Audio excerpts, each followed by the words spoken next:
Hindi basta-basta matatalo ng China ang Pilipinas sa isang labanan.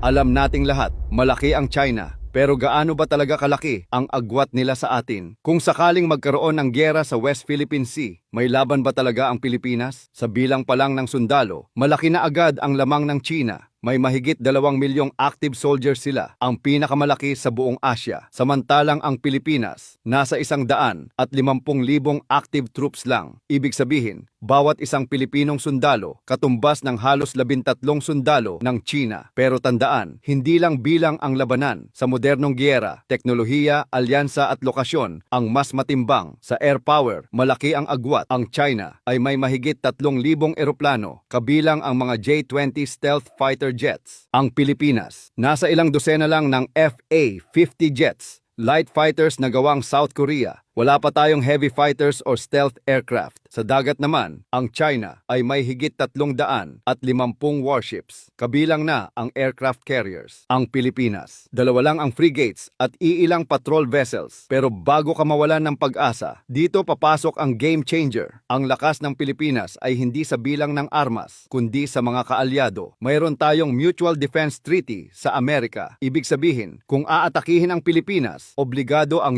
US na tumulong. Bukod pa rito, may mga EDCA bases ngayon sa Luzon, malapit mismo sa Taiwan at West Philippine Sea. Diyan pwedeng mag-deploy ng US troops, fighter jets at missile defense systems. At dahil arkipelago tayo, mahirap tayong sakupin. Ang bawat isla parang natural na depensa, pero kung mano a mano lang, malinaw, lamang ang China. Hindi pa kaya ng Pilipinas ang full-scale war, pero kung depensa at matalinong alyansa ang labanan, may laban tayo. Ang tunay na lakas ng Pilipinas ay hindi sa dami ng armas, kundi sa tapang, posisyon at mga kaalyado na handang tumindig kasama